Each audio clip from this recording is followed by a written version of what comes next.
Giants have had one winning season in their last 6. Right. What is your message to Giants fans right now? Well, the message is what I've said to you before. We're going in the right direction. We had a lot of competitive games, and we're getting better, and we're going to continue to fix this.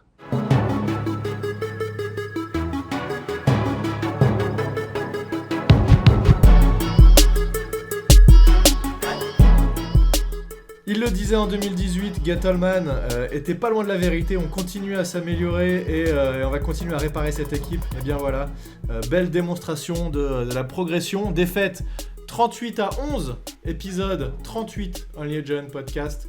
Moi c'est Plax et je suis avec Thiergo. Salut Thiergo. Salut Plax, ouais en effet, on voit bien l'amélioration continue et les progrès de Dave Gettleman. On en parlait déjà un peu la semaine dernière et on est toujours sur le même ton. Hein. Je trouve que cette semaine c'est encore plus dur de faire le podcast que la semaine précédente. Alors ouais, moi tu vois pour le coup, là j'ai le rire nerveux et en fait je crois que en fait ça va mieux. Je crois que j'ai dépassé l'étape de ça me fait chier, il faut qu'on fasse quelque chose. Je suis passé dans la phase, bon, c'est fini, cette saison, il n'y a plus rien à en tirer. Qu'est-ce qu'on fait pour la suite? Où on va? Et j'ai vraiment envie, là j'ai fait que de refresh F5 sur mon Twitter toute la journée, en espérant voir un tweet qui annonçait que Gettleman avait été viré. Je crois qu'il n'y a plus rien à plaider pour lui, hein. On arrive au bout là. On arrive au bout, enfin, sauf retournement de situation incroyable où en fait on enchaîne que des victoires et tout le monde est all-pro. Je vois pas comment est-ce qu'il va se tirer de cette situation. Non, à mon avis, c'est voilà. Et je reviens, hein, je repense à ça, mais je continue, je persiste et signe sur ce que je disais. Et je l'ai vu d'ailleurs sur plein d'autres, puisqu'aujourd'hui c'est festival hein, sur Twitter. Alors là, il s'en prend plein les dents, Gettleman. Enfin, les Giants, tout le monde en prend plein la tête. Mais lui surtout, c'est vraiment à l'unisson. Hein, les fans des Giants ne veulent plus voir Gettleman dans le bâtiment. Et donc en fait il y en a pas mal qui disent exactement, et je l'ai pas sorti, je l'ai pas inventé, je l'avais aussi lu la dernière fois, mais de plus en plus on voit ça, il faut le virer maintenant parce qu'il nous faut un nouveau GM qui ait le temps de prendre les choses en main et qui soit pas obligé de rusher tout à la fin de la saison. Voilà, c'est beaucoup ce que j'ai lu dernièrement sur Twitter. Ouais, bah ça m'étonne pas. Je comprends, je sais pas si ça se fera parce que mine de rien, c'est vrai que même si c'est pas impossible, c'est pas monnaie courante de virer un GM en cours de saison. Et de manière générale, les Giants n'ont pas cette habitude de virer des GM ou des coachs en cours de saison. C'est ce que tu disais la dernière fois. Ouais, donc à voir. Mais malgré tout, je rajoute une dernière raison en plus des raisons que j'avais ajoutées la dernière fois. Pour calmer la fanbase, il faut faire quelque chose en fait pour calmer la fanbase. C'est peut-être pas forcément, tu vois, il faut peut-être pas être dans la réaction comme ça, un petit peu à chaud, mais malgré tout, j'ai l'impression qu'il faut faire quelque chose parce que sinon plus personne viendra au stade. Enfin, il y a plus rien. Il faut donner un petit truc à croquer aux fans, quoi. Tu vois, une raison d'espérer que la suite peut être meilleure en fait. Et en changeant rien, c'est sûr qu'elle le sera pas. Ouais. Donc bon, bref, c'est compliqué. Ouais, c'est très compliqué. Bon, écoute, on va parler de ce match rapidement. Tu vas nous dire un petit peu ton avis, toi qui as réussi a priori de tout regarder. Moi je t'avoue que j'ai switché à un moment j'en pouvais plus, j'ai allumé la console, voilà, donc c'était un peu compliqué. Juste avant qu'on en parle, restez jusqu'à la fin du podcast puisqu'on va avoir deux petites choses à vous annoncer et voilà, on en parlera tout à la fin. Je pense que ce podcast devrait être un petit peu moins long que les précédents parce qu'on n'a pas grand chose à dire malheureusement, mais on finira par ces deux petites annonces et voilà, on espère que ça va permettre de continuer à faire vivre la flamme des Giants. Voilà. Bon, écoute, raconte-nous un petit peu comment tu as vécu ce match, qu'est-ce que tu en retiens, et est-ce qu'il y a des choses à en retenir déjà? Non. Très franchement, non. Voilà, merci. Voilà. Donc, merci, les deux au revoir. annonces, alors. Non, peut-être que la seule chose à retenir, et encore, c'est la seule chose que j'ai pas regardé parce que à la mi-temps, j'en avais marre que je suis allé faire autre chose. Il y avait la cérémonie pour fêter l'équipe 2011 qui a remporté le Super Bowl il y a 10 ans. Donc encore une fois, les Giants d'aujourd'hui ont trouvé une belle manière d'honorer les Giants d'hier avec une prestation qui était absolument lamentable devant son public. Ils se sont fait huer par leur propre public et c'était bien mérité. Hein, il faut dire ça comme ça. Après, on va pas refaire le match parce qu'en fait, on n'est pas sadomaso et on n'a pas envie de s'imposer ça. Mais ça se passait bien jusqu'à ce que Kadarius Toney nous fasse une superbe réception sur, je crois, 3-14 ou 3-16, je sais plus. Et il s'est blessé. Et là, tu dis, voilà. Alors, c'est pas sur celle-là où il se blesse, c'est une autre réception, une deuxième réception. En un drive, il nous fait quand même 3 réceptions, Ouais. quasiment 40 yards, avec un move incroyable. Mais en fait, il est vraiment très chaud, ce mec. Hein. Ouais. Chaque fois qu'il joue, et sa réception sur 3ème et 14, magnifique. Enfin, et oui, il se blesse. Et là, tu sens que déjà, au premier carton, tu dis putain, ça pue. Là, ça va Non, mal mais se passer. voilà, et c'est ridicule. Enfin, c'est là que tu dis, mais la poisse, quoi. On perd tout le monde. Dès que t'as un joueur où on dit, ah, ça y est, il y a quelque chose de bon là, on tient un bon, il se blesse. Donc, à partir. On a tenu les Rams juste à 3 points Un quart-temps. sur un quart-temps. Et d'ailleurs, j'ai appris qu'en fait, on avait, sur toute la saison, on a pris 3 points qu'une seule fois sur un quart-temps. Ouais. Enfin, le reste du temps, on se prenait pas de points. Et puis après, comme d'habitude, ouvrez les vannes. Et ils nous ont foutu 28 points en un quart-temps. La deuxième mi-temps, j'ai regardé la moitié du troisième quart-temps et puis après en fait je faisais autre chose mais j'ai pas vraiment fait attention. Et puis après ils avaient tellement d'avance qu'ils ont fait venir leur QB2. Voilà. En fait, on a été très vite dépassé. En fait, on a tenu un quart-temps et on a été très vite dépassé en deuxième quart-temps où on n'a pas du tout réussi. Mais globalement, le problème, je sais plus si je l'avais dit ça au dernier podcast, mais pour moi, cette O-line, elle tenait qu'à un fil. On était à chaque fois sur le point de craquer et de pas réussir à tenir les gars en face. On n'a jamais cette O-line. On disait oui, 0 sac, super, elle est à un niveau au-dessus de ce qu'on pensait. Oui, mais ça a jamais été très confortable non plus. C'était toujours limite. Et là, blessure aussi de Andrew Thomas. C'est du coup très compliqué derrière. Et avec Kadarius Toney qui est plus là non plus.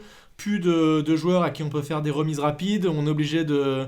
Et puis alors, sans parler du gameplay, encore une fois, très très peu inspiré de Jason Garrett. Et en fait, on se retrouve dans une situation où Daniel Jones est un peu obligé de forcer, etc. Et donc là, il y a fumble avec ballon récupéré, ils nous mettent un TD. Ensuite, une interception à 10 yards de la ligne, enfin, ou je sais plus, très très proche de notre TD. Ils nous remettent un TD. Enfin, tu vois, et là, ça s'est enchaîné. Et une fois que tu es dans cette spirale-là, c'est quasiment mort et c'est exactement ce que je disais avec le gars de Rams FR juste avant le match. On avait fait un petit space sur Twitter. Je disais, si on se met à courir après le score, on va pas y arriver parce qu'on va être obligé de forcer et ça va mal se passer. Et c'est exactement ce qui s'est passé. On s'est retrouvé à courir après le score avec personne comme playmaker pour nous faire des jeux. Donc c'est... À part Shepard, hein. Shepard a fait ce qu'il a pu, mais ça reste Shepard. Il fait aussi 2 drops quand même. Oui, alors mais bon, ça de toute façon, tout le monde fait des drops chez Giants. C'est ça, que ce soit en défense ou on a encore droppé 2 interceptions. Bon, après on a eu 2 interceptions de Xavier McKinney, ça fait plaisir. Bon, après dont une qui vient du quarterback remplaçant, donc c'est pas très glorieux.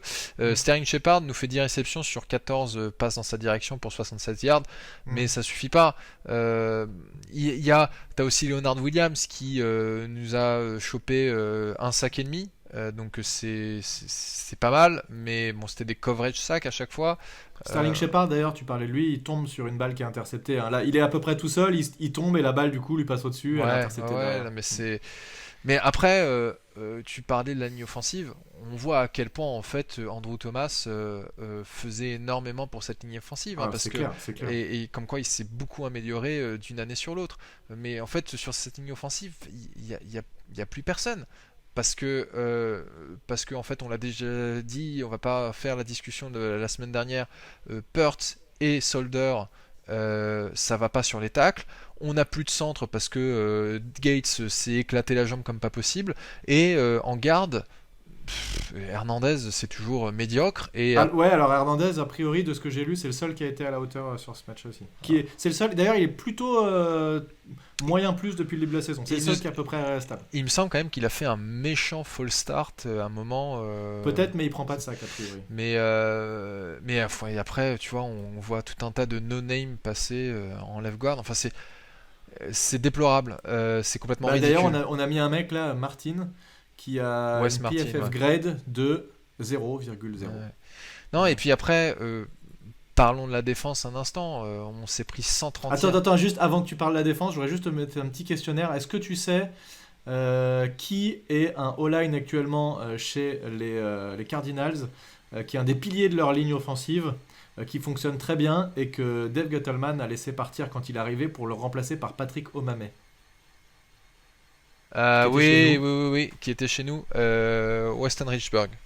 Justin Pugh. Ah, Justin, tu vois, je pensais à Weston Richburg ou Justin Pugh. Et il était chez nous, on le laisse partir, on prend Patrick Omameh à la place, et maintenant Justin Pugh est dans la meilleure O-line Alors, de NFL. Il a utilisé 0 sac, oui, il était blessé. Je sais, voilà, c'est ça. C'est autant la signature de Patrick Omameh est indéfendable, c'est l'un des pires moves de l'ère Gettleman. Après, laisser partir Justin Pugh et même Weston Richburg, ils étaient tous les deux joueurs que j'aimais beaucoup, mais c'était des joueurs en fait qui étaient trop souvent blessés. Donc je comprends ces décisions. Tant mieux si. Je crois que d'ailleurs que Weston Richburg a pris sa retraite là à cette intersaison parce que peut-être, ouais. et donc je suis très content de voir que Justin Pugh s'en sort bien. Mais c'est sûr que ça fait mal. Tout comme Eric Flowers qui maintenant s'est reconverti en garde, qui s'en sort bien. Bon, j'aimais pas la personnalité non plus, mais c'est quand même assez terrible de se rendre compte que des gars qui ont été draftés sous risque que Gettleman a dégagé en disant mais moi je vais prendre des Hog Molly, etc. Au final sentir bien mieux ailleurs que s'ils étaient restés à New York. Encore une fois, il avait dit, il voulait construire l'équipe en partant de l'intérieur et donc des joueurs de ligne, ligne offensive, ligne défensive vers l'extérieur. Et là, en fait, il a jamais réussi à construire cette O-line. Il a jamais réussi. Non. Le problème est vraiment profond, je pense. Il vient des joueurs, de toute façon, de ce roster qui est mal construit. Les remplaçants sont pas bons. Plus on avance, plus on se rend compte que les joueurs des dernières drafts ne sont pas au niveau. On l'avait dit, des Ocean Jiménez qui font rien, des Lorenzo Carter qui font rien, des Sam Beal qui ont à peine joué et qui sont calamiteux. Enfin voilà. Bon bref. Tu voulais parler de la défense, vas-y, je te laisse enchaîner. Ouais, bah la défense, une défense catastrophique. On a un Jabril Peppers qui s'est fait victimiser toute la soirée par comment il s'appelle, c'est Cup. C'est ça, ouais, c'est ça, ouais. Cooper Cup. Enfin, la défense a la secondary laissé tout passer. PFF a dit qu'on a permis 80% des passes des Rams d'être complétées, 11 first down, 6 réceptions pour plus de 15 yards et 2 TD sur alors je sais pas ce qu'ils appellent des coverage targets, mais enfin bon, bref, c'était pitoyable. Et à la course on a laissé 130 yards, enfin ils nous marchaient dessus, il y avait rien. Sans compter le nombre de drives qu'ils ont commencé sur nos 20 yards, quoi. Ça c'est quand même c'est pas pour défendre vraiment cette défense, non, mais c'est sûr que plusieurs fois on les a mis dans des conditions quand même où là bon, c'est clair qu'il restait plus grand chose à faire pour au moins mettre un field goal. Ouais, non mais là on est vraiment je crois que peut-être à la limite le seul truc qui a fonctionné c'est Special Teams, et encore je sais pas. Encore, ouais. Je suis pas Enfin, et même tout le coaching, il y a rien à tirer de ce match. C'est vraiment consternant. Non. Et de toute façon, dès qu'il y a eu cette blessure de Tony, j'ai senti. Ah bah, de toute façon, tu voyais. C'est pas comme si je sentais qu'on avait des grandes chances, si tu veux, mais non, c'était le truc qui a fait que là, j'avais vraiment plus aucun espoir. Non, mais tu voyais que le game plan de Garrett, c'était on va envoyer le ballon à Tony. Et on va envoyer le ballon à Tony. Parce qu'en fait, un peu comme s'il devait compenser les 4 premières semaines, le premier mois de la NFL. Ouais, mais où, c'est aussi qu'il y avait personne à viser non plus. Non, mais bien sûr. Mais qui d'autre, c'est compliqué. Ouais, mais enfin, justement, même s'il y a personne. Enfin, bon, t'as quand même Sterling Shepard. Alors, et j'ai autre chose à dire, tiens. Ouais, alors, justement, j'allais dire ça. Pourquoi est-ce que, encore une fois, on ne vise pas nos 2 tight ends ? Les équipes NFL, les tight ends, c'est un truc qui est dans le foot moderne et très important. Pourquoi on a fait venir, comment il s'appelle Cal Rudolph. Cal Rudolph, on le vise jamais, on lui envoie une balle sur une conversion de 2 points, super. C'est quand même un mec qui a des mains, il droppe rien quand on lui envoie, il les attrape à chaque fois.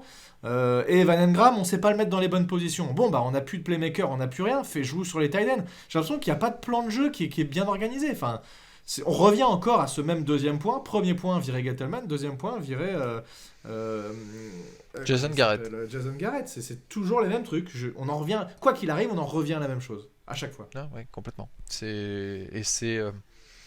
En fait, c'est ce que je te disais à la fin du match, c'est pourquoi est-ce on continue à se faire du mal.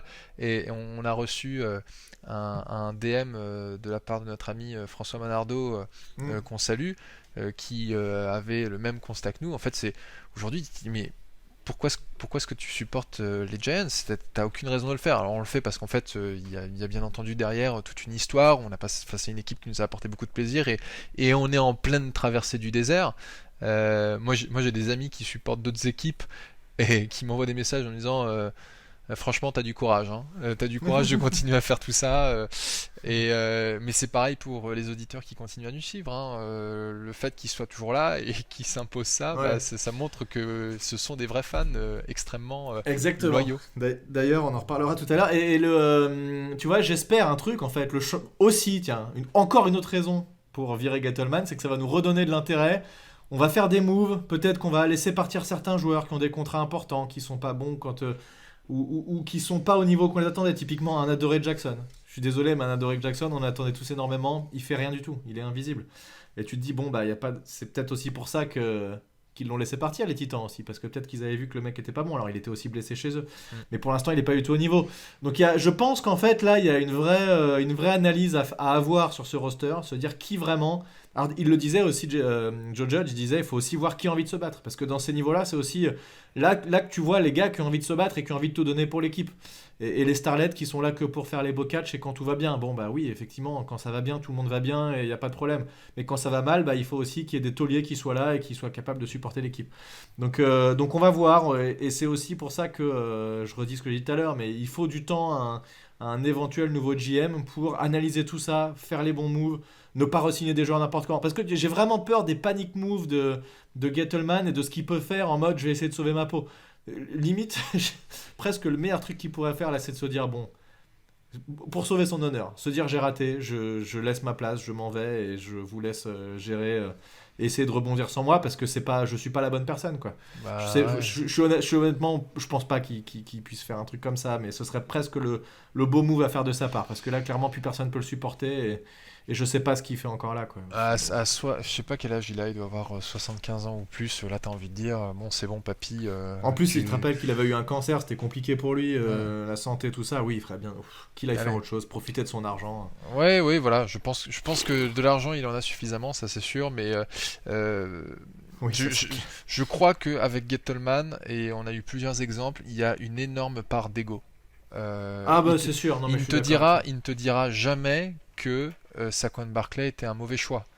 Moi j'aime beaucoup Saquon Barkley et en fait je continue à penser que s'il n'avait pas eu toutes ces blessures il aurait pu justifier d'avoir été le second overall pick. Il l'a montré sa saison rookie, c'était un monstre. Mais c'est vrai qu'après je comprends tout à fait les gens qui me disent ouais mais en fait un running back à ce poste là quand t'as des trous énormes dans ta ligne, on aurait mieux fait de prendre un Quentin Nelson, mais après on nous aurait dit mais un Quentin Nelson en deuxième pick overall ça n'a pas de sens non plus. Enfin bon bref, c'est tout un autre débat, mais le fait est que Gettleman c'est une question d'ego et il n'ira jamais dire qu'il s'est planté sur certains moves alors que pourtant certains c'est clair et net il s'est planté et en fait je pense qu'il est convaincu dans sa tête que ça va finir par fonctionner et qu'il va aller remporter le Super Bowl qu'il n'a pas pu remporter avec les Panthers parce que c'est ça ce qui lui manque, c'est aujourd'hui pour sa carrière de cadre de NFL c'est d'avoir remporté un titre en tant que GM. Ouais, bah c'est pas avec nous qu'il va le remporter, ça c'est sûr, hein, je peux te le dire, aucun doute là-dessus. D'ailleurs, si on refaisait le vrai Gettlecast comme on l'avait fait la première fois en reprenant ces différents pics, il y en a plein qu'on avait annoncé comme c'est encore récent, il faut leur laisser du temps, qui maintenant qui se seraient transformés en bah non, ils sont pas au niveau, ils font pas ce qu'il faut quoi, sur des deuxième, troisième tours de joueurs qui sont pas au niveau, et ça c'est problématique parce que tes troisième tours ils doivent contribuer à ton équipe. Ouais. Et là c'est pas le cas. Ah bah tu veux que je te lise juste histoire parce que j'ai repris le truc sous les yeux. Le premier ça va te faire marrer. Isaac Yadom, trop tôt pour noter. Ouais, bah alors lui il est même pas resté, mais très honnêtement Isaac Yadom, c'était pas un tour de draft. Hein, mais c'est juste que en fait. Mais il avait plus ou moins tenu la baraque l'an dernier quand on n'avait pas de cornerback. Rappelle-toi que c'était la grosse galère.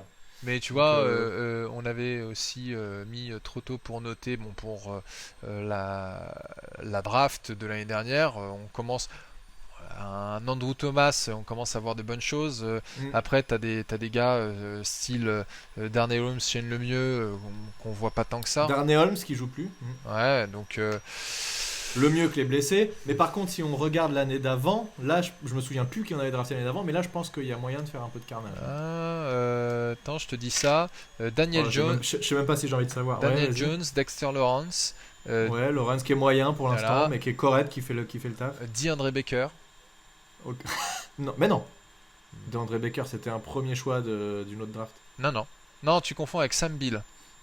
Sam Beal, c'était. Ah, DeAndre Baker, on l'avait pris en fin de premier tour. on tu as avait, raison. on avait fait un trade-up Oh, putain. pour. Ça, aller c'était chercher. du move de génie encore. Voilà. Ah, ça- Et après, t'as Ocean Jimenez, Rien, zéro. Julian Zéro. Love, Ryan Connelly.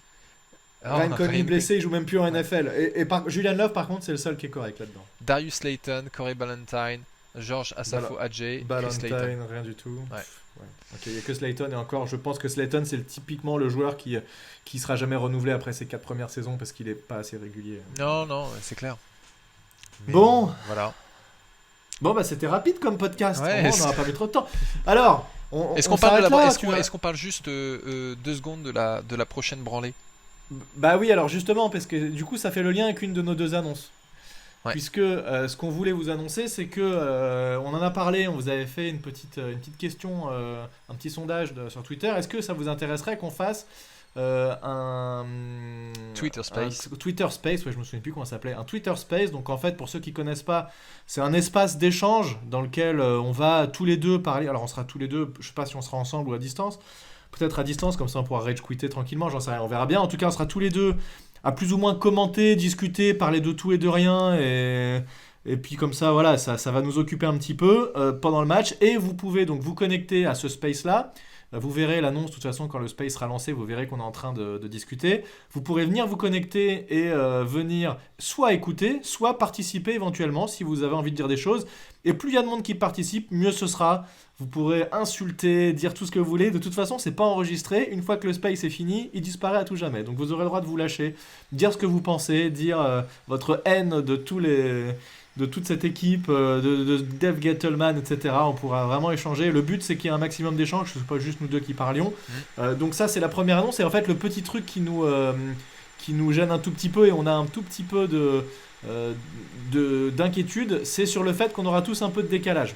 Alors ceux qui auront le Game Pass, potentiellement, j'imagine qu'on devrait avoir à peu près les choses au même moment, quoique peut-être que ça dépend de la connexion. Donc ça, Ouais, je sais c'est- pas, on verra. Mm. Peut-être qu'à 4-5 secondes près, ça devrait être bon. Ceux qui regardent en streaming, bon là ça peut peut-être être problématique. Ceux qui regardent pas et qui ont juste envie de se connecter, écouter, discuter éventuellement avec nous, parce que le but c'est vraiment, on a le match en fond, mais on échange, on parle. Voilà, c'est vraiment comme ça qu'on le voit. Donc voilà, j'espère vraiment que ce sera pas trop un problème ce petit décalage, et puis on verra. Ça peut être cool en tout cas. Non, ouais, je pense que ça peut être un exercice sympa. Une thérapie Une thérapie. C'est une thérapie de groupe. collective, une thérapie Et- collective. et exactement. On va sortir de cette sale situation ensemble. Alors, Voilà. remarque, je me suis amusé quand même à regarder avant ce podcast ce qu'on avait prévu pour ces 6 premières semaines de saison NFL. Et quelque part, on n'est pas si loin. Enfin, on avait juste prévu 2 victoires chacun. Donc, entre 2 et Ah ouais 4 et 1 et 5, on n'est pas si loin de la réalité. D'accord. Ok. Bon bah on est pas mal finalement. La saison Voilà. est bonne. Mais en tout cas, pour revenir à ce space, ouais, voilà, il y aura peut-être un petit décalage au niveau des streams, mais l'idée c'est on essaie ça sur au moins un quart temps, et puis si on a envie de continuer, si tout le monde est motivé, bah, on continuera à discuter un peu. Et puis voilà.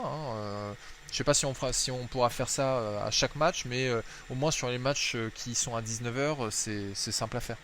Ouais, on fera ça. Et alors attends, juste une seconde. Est-ce qu'il y a un mec qui fait de la scie sauteuse derrière toi, ou un mec qui fait des travaux ou quoi? Non, c'est J'entends comme une scie circulaire à fond à caisse. Je m'excuse auprès de tout le monde, j'ai eu la bonne idée de lancer une machine avant de faire ce podcast. Puis tout à l'heure j'entends un bruit de fond, je me dis qu'est-ce que c'est que ce truc? Quelle idée! Ah bravo Thiago. Je le referai Après- plus. Je le referai plus. Tu te rappelles quand même que tu pars en voyage au bout du monde et que t'as plein d'argent. Moi je pensais que t'habitais dans un manoir et que du coup t'avais moyen d'être un peu loin de ta machine à laver. En fait, il n'en est rien finalement. Voilà, Tu nous as eu. le masque tombe. Le masque tombe. Le masque Alors juste pour donc c'était la première annonce et puis on parlait des Panthers. Alors les Panthers qui avaient bien commencé la saison, qui était assez impressionnant et un Sam Darnold qui était, je pense, qui avait envie de montrer que c'était un meilleur QB que ce qu'il avait montré chez les Jets et qui depuis 2 matchs a été très moyen, qui contre les Eagles fait 3 interceptions. Là sur ce match-là, il a 17 passes sur 41, c'est vraiment pas terrible, 200 yards, 1 TD, une interception. Ils me font moins peur ces Panthers qu'il y a 3 semaines. Ah mais moi tout le monde me fait peur. Et en fait, tu pourrais mettre une équipe Pee-wee devant les Giants, on se ferait éclater tellement on est mauvais. Ouais. Alors si je te dis Giants contre Flash de la Courneuve. Flash de la Petit Courneuve, pronostic. sans aucune hésitation. Non, mais attends, en fait, le truc c'est que on se blesse de tous les côtés, les mauvaises décisions sont prises. Enfin, aujourd'hui, un match contre les Giants, c'est une victoire assurée. Ça me fait mal au cœur de le dire. Et alors que on n'arrêtait pas de dire on va éclater les Eagles cette année, j'espère qu'on va leur éclater la gueule. Putain, mais on va se faire ruiner. C'est ça va très être- très mal parti. Non, bon, ils sont assez mauvais aussi. Hein. Et Jalen Hurts, franchement, il est vraiment pas terrible. Il a fait un gros match sur le premier match et depuis, rien du tout. Tiens, d'ailleurs, j'ai vu une stat comme quoi le premier match, il faut vraiment pacifier. De 4 ou 5 équipes, il y avait les Packers, il y avait je sais plus qui était, qui perdent leur premier match et qui derrière font 4 victoires ou 5 victoires. Je sais plus quelles équipes c'était. Il faudrait que je revoie ça. Il y avait notamment les Packers dedans. Ouais, bah, Donc comme quoi tu vois et derrière tu as des équipes qui vont gagner le premier match et qui vont faire que de la merde derrière, du genre les Eagles. Donc bon. À mon avis, ça va être le match des nuls. Ce match-là, ça va être le match des équipes nulles de la NFC. Est-ce qu'il y a pire que ça? Je regarde rapidement. Oui, ça. Si, Ah, il y a- il il y a- y a les Dolphins et les Bears quand il y a- même. il y a hein. les Lions, il y a des équipes comme ça quoi. Mais Non, je veux dire comme tous les ans. dans notre programme cette année. On affronte les Lions. qu'on va affronter, d'accord. Non, on n'affronte pas les Lions cette année. Non, mais je pensais aux équipes pires dans toute la NFL. Dans les bonnes nouvelles qu'on peut citer, les Lions sont perdus contre les Packers. Ce qui fait comme. Pour la draft, ça va être important. Les Bears. Les Bears, excuse-moi. D'ailleurs, juste un point, je sais pas si je l'ai déjà dit, mais on dit pas les Bears. Hein. Il y a plein de gens qui disent les Bears. Oui. C'est pas les Bears, c'est les Bears. Sinon, s'ils s'appellent les bières. Moi, je comprends. Ça marche pas. Je sais à qui tu fais allusion. À qui? Tu fais pas allusion à Alain Mattei sur le podcast. Ah, je sais pas. Moi, non, sur pas le du podcast de TDA, je l'ai toujours entendu dire les Bears et je me dis, mais non, en fait, c'est pas les Bears, ce sont les ours, les Bears. tout. Mais on peut faire une équipe qui s'appelle les Bears à force d'en parler. Ce sera une bonne pinte sur le casque et puis voilà, ce sera une équipe de bourrés et ça peut être rigolo aussi. Et ça peut être même. Alors, je m'avance un peu et je balance ça sans consultation au préalable avec Plax. Donc, je te mets devant le fait accompli. Ça peut être si on a un bon succès au Space, ça peut être l'étape d'après de se faire d'aller se prendre une petite bière entre fans des Giants sur Paris, parce que nous on est sur Paris et la région parisienne. On acceptera que les Parisiens d'ailleurs. Si vous êtes d'ailleurs, on vous. D'ailleurs, voilà, donc Plax ne pourra pas venir puisque Plax n'est pas dans Paris intramuros. C'est vrai. Mais ouais, voilà, ça pourrait être sympa aussi. Ouais, c'est vrai que ça pourrait être cool. Et est-ce que tu veux dire autre chose sur ce match-là? Non, de on va se faire, Bon. on va se faire éclater. Bah, du coup, deuxième annonce et qui fait aussi le lien avec un peu ce que tu parlais. On a lancé et on cherchait quand faire ça. On se disait ce serait cool de lancer ce truc-là après une victoire, mais en fait on s'est dit si on attend ça, on risque de ne jamais le lancer. On a lancé un Patreon pour nous soutenir et pour nous aider à avancer les différents projets qu'on a sur les Giants, notamment sur le podcast, puisque le podcast, c'est l'hébergement n'est pas gratuit, et donc on paye de notre poche. C'est pareil, on pourra faire des choses comme des stickers, ça c'est pareil, c'était des choses que j'avais payées de ma poche, et les envois aussi, et finalement je me suis rendu compte que c'est assez cher. Et donc on s'est dit avec Thiergo, on a dit, bah tiens écoute, pour faire quelques trucs, on va faire ça, on va lancer un Patreon, essayer de voir comment on pourrait améliorer les choses, notamment, alors attends, je vais reprendre ce que j'ai mis sur la page, puisque il y a déjà plusieurs types d'abonnements. Il y a 3 euros, 10 euros, 30 euros et 100 euros. Alors on a mis ça. Si quelqu'un donne 100 euros, franchement, merci infiniment, mais on n'y croit pas trop. Des donations de 3 euros, ce serait déjà vraiment énorme et ça nous permettrait de faire déjà des choses. On disait aussi, on a fait le test juste avant le podcast. De base, ils proposent de s'abonner et de payer tous les mois. Vous pouvez évidemment faire une donation et tout de suite vous désabonner. Comme ça, vous faites une donation une fois. Vous n'êtes pas abonné sur du long terme. Avec des contreparties qui sont sur 3 euros, on fera un listing de tous les gens et avec votre nom cité sur le podcast. Ensuite, il y a des stickers qui vous sont envoyés pour 10 euros. Stickers, et on fera faire des sous-bocs pour les bières. Bah tiens, on parlait des beers, ouais. voilà. Pour 30 euros et 100 euros, eh bien, on ferait même des t-shirts. Et on ferait un t-shirt soit du podcast, soit Giants France, soit les deux. On verrait comment on ferait et on vous enverrait tout ça. On aurait évidemment assez d'argent pour faire tout ça. Donc ça permettrait de lancer des beaux projets. Mais attends, je vais retrouver dans les descriptions et ce qu'on va faire en fait nous avec ça, et bien notamment c'est renouveler le matériel audio, puisque alors moi ça va, j'ai la chance, j'ai un bon micro, Thiergo a son micro casque et sa machine à laver qui pose des problèmes. Vous noterez que le cycle essorage est terminé. Oui, je l'ai bien entendu que c'était terminé, t'inquiète pas.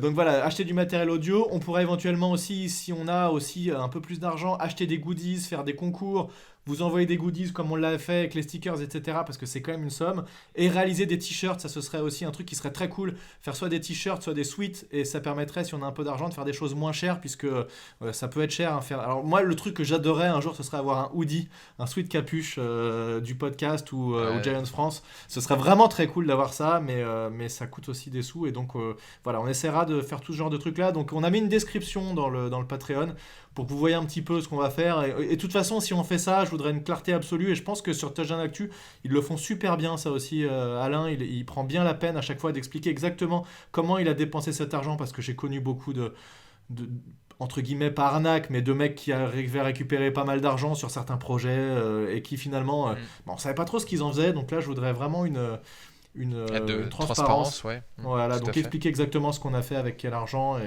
et voilà. Donc on sait très bien que la saison est compliquée, etc. Mais nous, on va essayer d'un maximum de continuer à faire vivre tout ça. Donc si vous voulez soutenir le projet du podcast et le projet de la page Twitter, eh bien... vous savez qu'on a une page YouTube aussi, on fait des vidéos, j'en ai fait quelques-unes qui sortaient au-delà du podcast. Donc ça serait, voilà, on essaiera aussi toujours de donner du contenu et essayer de faire le maximum pour animer tout ça. Voilà, j'ai fait un grand monologue. Thiergo, est-ce que tu veux rajouter quelque chose, parce que j'ai dit beaucoup de choses et je t'ai pas laissé écoute, moi tout ce que je peux rajouter, c'est que quand on aura réussi à construire notre villa aux Baléares avec vos contributions, vous serez naturellement invités, vous serez les bienvenus chez nous, donc il y a pas de souci. Mais non, voilà, c'est blague à part, c'est vrai que on prend beaucoup de plaisir à faire ce podcast, et en fait bon, on peut très bien le faire sur nos fonds propres, mais on s'est dit, limite, si jamais vous avez envie de contribuer un peu pour assurer la pérennité du projet, qui est très sympa, et ben allez-y. Et si vous voulez pas le faire, c'est parce que vous ne pouvez pas, il y a ça aussi, et ben c'est pas grave non plus, hein, chacun fait comme il le sent. Exactement. Voilà. Donc c'est vraiment, nous on continue à faire ce podcast avec beaucoup de plaisir, malgré, à part pour les défaites, hein, bien entendu, mais on est toujours très content de se retrouver tous les deux, et aussi d'avoir vos retours sur Twitter. Donc Only a Giant Podcast a encore de beaux jours devant lui. Ouais, et voilà, et si vous pouvez pas, il y a vraiment aucun c'est déjà une récompense quand vous participez, que vous nous envoyez des messages, qu'on échange avec vous, et tout ça, c'est déjà très très cool d'avoir vraiment cette communauté qu'on peut vivre, qu'on peut faire vivre le foot américain. En fait, c'est important les Giants, mais c'est aussi le foot américain d'une manière générale, parce que c'est quand même un sport de niche en France. Donc voilà, et donc si on peut avoir des aides financières qui nous permettraient de lancer de nouveaux trucs, et je pensais à ça parce que je me disais, ce qui serait très cool aussi, c'est que potentiellement tu parlais de faire un pot sur Paris, ça pourrait être très cool aussi d'inviter des gens, si on peut se faire une réunion, je sais pas, même imaginer louer un petit truc, ou j'en sais rien, si voilà, on n'est pas des milliers, mais s'il y a moyen de faire un truc comité réduit à 5, 6, 10, ça peut toujours être vachement cool. Donc voilà, j'ai vu qu'il y avait les Dolphins qui avaient fait ça, qui s'étaient organisé un petit truc a priori pour aller voir leur équipe à Londres. Et si un jour on a la chance aussi d'avoir une équipe à Londres, c'est exactement le genre de truc qu'on pourrait faire. Donc voilà, faites comme vous pouvez. Si vous pouvez nous aider, tant mieux, c'est super cool. Si vous pouvez pas, c'est pas grave, on vous remercie quand même. Et puis voilà. Donc juste parce qu'on a toujours pas dit comment nous trouver, le plus simple, c'est de taper. On a essayé de chercher sur Google, c'est pas très bien référencé pour l'instant. Je sais pas si ça va s'améliorer ou pas. Donc vous faites patreon.com. Donc patreon.com/Only a Giant Podcast. Et de toute façon, on mettra le lien dans la description de la vidéo YouTube. Je le relancerai aussi sur Twitter. Et puis voilà. Ouais, je pense que tu as tout dit. Maintenant, il y a il n'y a plus qu'à conclure et, Ouais. et se dire à la prochaine défaite. Bah ouais, bah on se donne rendez-vous du coup dimanche. Alors il est à quelle heure le match? Putain, j'ai même pas regardé, ça se trouve il est à 22h et ça sera trop, trop galère de faire un... Non, il est à quelle heure? Attends. Je sais pas. Bah, ce qui est sûr, c'est qu'en tout cas maintenant, vu l'état des Giants actuellement, je veille plus la nuit pour regarder Non, ça. non, moi non plus. Alors il est à 19h, ça va, ça Ouais. tombe bien. On verra en fait en fonction du nombre de gens qui sont là, etc. On fera au moins un quart-temps, voire une mi-temps. Et puis si ça se passe bien, si c'est cool et qu'on est bien, et ben on peut continuer jusqu'à la fin du match. Si on voit que c'est galère, que ça spoil des gens, etc. Et que du coup vaut mieux éviter, bon bah on aura tenté. On tentera d'autres choses plus tard. En tout cas, on tentera ça au moins ce coup-ci. Voilà. Donc le but c'est d'échanger avec vous au maximum. Et puis on espère que vous répondrez présent sur cet espace d'échange dimanche du coup à 19h. Voilà. Tout à fait. Et ben c'est parfait. Merci Thiergo. Bah, merci Pour Plax. cette motivation et ton engagement, quoi qu'il arrive, Mm. contre vents et marées, à toujours être présent pour Mm. animer ce podcast qui aurait été plus rapide que les autres, puisqu'effectivement, bon, bah, grosse branlée, voilà, pas grand chose à dire. Hein. Ouais. Non, et bon, pas tant que ça, on est pratiquement à 35 minutes parce qu'on a bien digressé, enfin, pour Ouais. parler de tout le reste. Je voudrais aussi remercier Whirlpool d'avoir s'être occupé de mon linge. Merci à eux s'ils nous écoutent. Si un représentant de Whirlpool est fan des Giants et qu'il écoute Ouais, le podcast, ouais. n'hésitez pas à nous envoyer des produits Whirlpool, qu'on fasse gagner ça. T'imagines, et ça se trouve, il y a vraiment un mec et la semaine prochaine, on fait un concours pour gagner un lave-linge. Ouais, c'est clair, C'est quand même improbable. aux couleurs des Giants. Bon, Allez, allez, à plus tout le monde, ciao. salut.